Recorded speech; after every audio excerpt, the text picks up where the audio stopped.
Bonjour à tous et bonjour à toutes. Alors aujourd'hui, je vais faire une vidéo pour répondre à une question qu'on me pose souvent. Pourquoi le bilan de compétences et la thérapie sont-ils complémentaires? C'est vrai que beaucoup de personnes qui viennent me voir en bilan de compétences viennent me voir parce que je vais aussi faire l'approche thérapeutique en parallèle. Il faut savoir, c'est que le bilan de compétences, alors moi je fais du bilan de compétences essentiellement pour la reconversion professionnelle, en tout cas c'est ce que j'aime faire. Donc je me suis spécialisée là-dedans. Le bilan de compétences va aider d'abord à mieux se connaître, qui l'on est du point de vue de la personnalité, ses valeurs, ses qualités, ses défauts, son savoir-être, son savoir-faire, son savoir-devenir, construire son projet professionnel. Voilà, il y a tout un tas d'outils, de questionnaires psychométriques.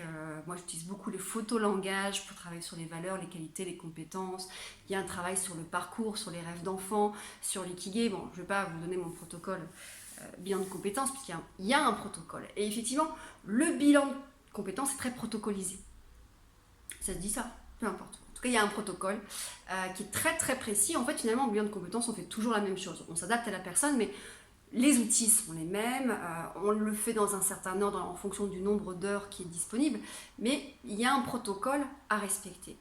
J'ai envie de vous dire, pour quelqu'un qui fait du bilan de compétences, le bilan de compétences en soi, c'est quelque chose de simple à réaliser. C'est pas compliqué de dire à une personne, voilà, c'est quoi vos qualités, vos valeurs, et voilà les métiers qui vous correspondent. En plus, aujourd'hui, on a des outils très adaptés pour ça, voilà, qui nous permettent déjà de simplifier la tâche en soi. Avec un questionnaire, on a déjà des grandes tendances. Donc le bilan de compétences en soi n'est pas ce qu'il y a de plus compliqué à faire de mon point de vue, maintenant que je le fais depuis plusieurs années. Par contre, souvent dans les échecs liés à la reconversion professionnelle, on a souvent les enjeux liés aux peurs, aux blessures, aux croyances, aux schémas. Et bien souvent, tout ça est lié à l'enfance, aux blessures d'enfance ou aux schémas qu'on a pu développer dans l'enfance. Et bien souvent, dans mon package, moi j'ai le package bilan compétences seul, et puis après on voit si on veut travailler ou pas, mais une fois qu'on a le métier, qu'on a trouvé, qu'on s'est formé, il y a quand même cette étape, et j'utilise souvent la métaphore de la piscine, où je suis accrochée au bord de la piscine, je dois traverser ma piscine et je dois aller de l'autre côté de la piscine. Sauf qu'à un moment donné, je ne veux pas lâcher le bord de la piscine parce que je vois la piscine à traverser comme un océan et en plus, je ne crois pas en mes capacités à pouvoir nager. Et c'est là où intervient la thérapie. D'une part, la thérapie va aider à lâcher le bord de la piscine pour montrer que la piscine n'est pas un océan, mais peut-être une toute petite rivière ou une petite piscine toute simple à traverser, et que surtout, vous avez les capacités qui vous permettent de nager jusque de l'autre côté. Donc de nager dans une rivière plutôt que de ne pas savoir nager dans un océan. Et c'est là où arrive tout l'enjeu thérapeutique, puisqu'il y a souvent cette incapacité à lâcher le rebord de la piscine, à se croire incompétent, incapable, pas à la hauteur, à avoir peur du jugement des autres, à avoir peur de l'échec, à avoir là il y a tout un tas de schémas que l'on trimballe dans son petit sac à dos qui peuvent nous empêcher de réaliser nos rêves. Et c'est vrai que j'ai beaucoup de personnes qui viennent me voir en bilan de compétences qui m'ont dit, mais en fait j'ai déjà fait un bilan de compétences et en fait je ne suis pas passée, quoi. Je n'ai rien fait. Ben oui, parce qu'à un moment donné, on n'a pas traité tout ça. C'est bien beau de savoir, voilà, vous êtes faite pour être directrice artistique ou psychologue ou pour être, je ne sais pas moi, vendeur en magasin. Sauf qu'à un moment donné, on parle bien de refuser un certain confort matériel, amical. Il y a aussi tout l'enjeu derrière au niveau familial, qui me soutient, qui ne me soutient pas. Il y a aussi le poids des croyances et des dogmes de papa et maman qui sont là, dont on ne s'est peut-être pas débarrassé. Et en fait, on n'ose pas y aller. Ou alors on y va, mais on est empli d'angoisse.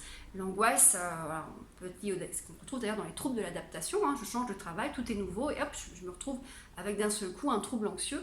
L'angoisse est là parce que je ne gère pas l'inconnu, parce que je n'ai pas suffisamment confiance en mes compétences, parce que j'ai besoin d'être guidée, que j'ai besoin d'être conseillée.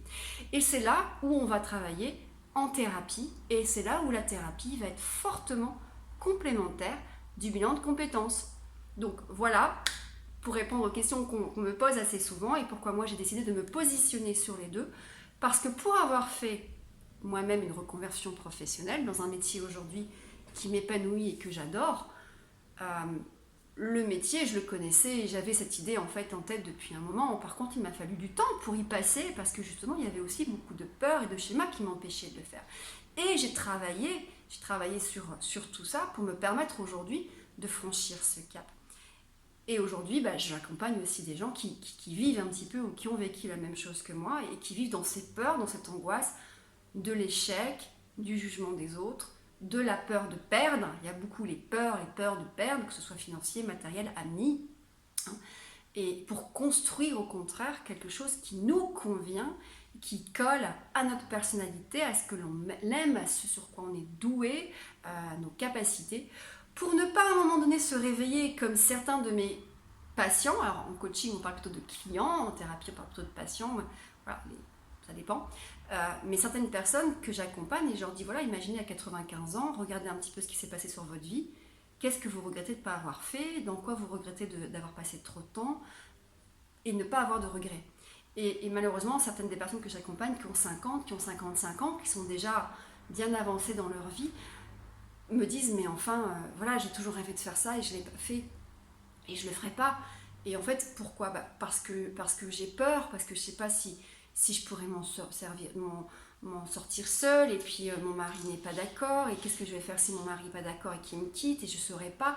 Et voilà, et on s'enferme dans quelque chose qui est confortable, parfois matériellement, parfois financièrement, parfois affectivement, mais quelque chose qui ne nous convient pas, et à force de rester dans cet environnement, on peut somatiser et développer aussi forcément des problèmes, des blessures émotionnelles, des blessures physiques, parfois dans la somatisation, pour tomber malade. Et voilà comment on peut développer aussi de la souffrance au travail.